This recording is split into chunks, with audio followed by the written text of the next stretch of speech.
ডাকাতরা এই জিঞ্জিরার রূপালী ব্যাংক শাখাটিতে আসে এবং তারা এক প্রকার কর্মকর্তা কর্মচারীদেরকে জিম্মি করে ফেলে এবং তারা 15 লাখ টাকা দাবি করে যে 15 লাখ টাকা না দিলে তাদেরকে ছাড়বে না, এরকম একটা দাবি তারা করে। পরবর্তীতে পার্শ্ববর্তী যে মসজিদ রয়েছে সেই মসজিদটিতে ঘোষণা দেওয়া হয় যে এই ব্যাংকটিতে ডাকাত পড়েছে এবং এই ঘটনার পরবর্তীতে স্থানীয়রা এসে ব্যাংকে জড়ো হয়। এর পরবর্তীতে আইনশৃঙ্খলা বাহিনী একে একে সেনাবাহিনী, র্যাব এবং পুলিশরা আসে। এরপরে মূলত ডাকাত দলের সদস্যরা পুরো ব্যাংকটি জিম্মি করে দিকে ব্যাংকে থাকা 3 জন ডাকাত আত্মসমর্পণ করেন এবং তাদের কাছ থেকে যে 3 থেকে 4টি অস্ত্র পাওয়া গেছে সেই অস্ত্র কিন্তু পুলিশ উদ্ধার করেছে ইতিমধ্যে। এবং এই অস্ত্রগুলো এখন পর্যন্ত জানা যায়নি যে সেটি আসল নাকি খেলনা পিস্তল। আমরা যতদূর জানতে পেরেছি সেই অস্ত্রগুলা খেলনা অস্ত্র আমরা জানতে পেরেছি।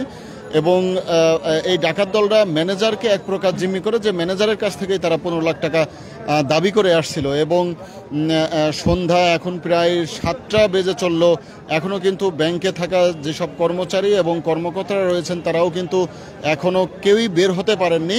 তবে তারা সবাই নিরাপদে আছেন বলে আমরা আইনশৃঙ্খলা বাহিনীর পক্ষ থেকে জানতে পেরেছি। এবং যে 3 জনকে আটক করা হয়েছে ডাকাত সন্দেহ বা যে ব্যাংক থেকে যারা ডাকাতি করতে আসছিল, এই 3 জনের বয়স 21 থেকে 30-এর মধ্যে, অর্থাৎ তারা সবাই যুবক এবং বয়সে তরুণ।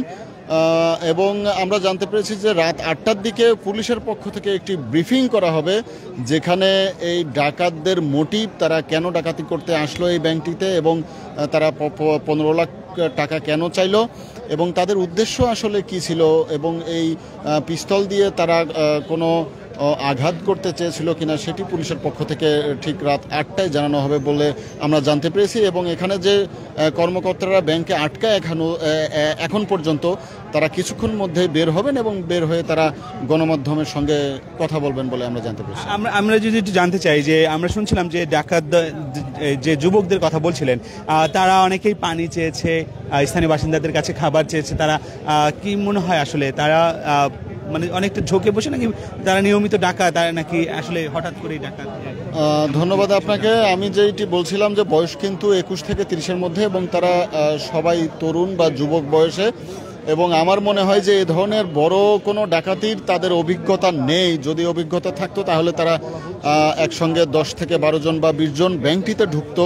তবে তাদের আরও কোনো অনুসারী ব্যাংকের বাইরে ছিল কিনা এটাই কিন্তু এখন পর্যন্ত জানা যায়নি। তবে পুলিশের পক্ষ থেকে বলা হচ্ছে যে তাদের অনুসারীরা ব্যাংকের বাইরে আরও কয়েকজন অপেক্ষা করছিল। এবং আপনি যেটি বলছিলেন, তাদের আসলেই ওইভাবে কোনো ডাকাতির অভিজ্ঞতা নেই বলে মনে হয়েছে। আর একটা জিনিস, যেটি ভেতরে যারা এখনো আছে, বিশেষ করে যারা আটকা পড়েছিল, ব্যাংক কর্মকর্তা কর্মচারী যারা ছিল, গ্রাহক ছিল, তাদের পরিবার পরিজনের সঙ্গে কারোর সঙ্গে কোনো কথা হয়েছে কিনা আপনার? তাদেরকে কি এখানে দেখেছেন কিনা এখন ব্যাংকে?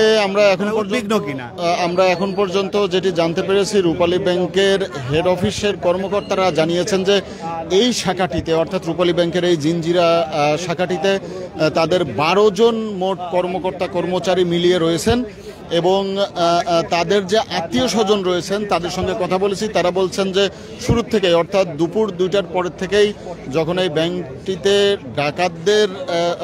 ডাকাত দল হানা দেয়, তখন কিন্তু এই কর্মকর্তা এবং কর্মচারীদের যে মোবাইল ফোনগুলো ছিল সেই মোবাইল ফোনগুলো কিন্তু ডাকাতরা নিয়ে নেয়। গুড লাক পেনের সফট অয়েল বেসড ইঙ্ক, তাই নিখুঁত লেখার আত্মবিশ্বাস। Good luck pen, make your lakh.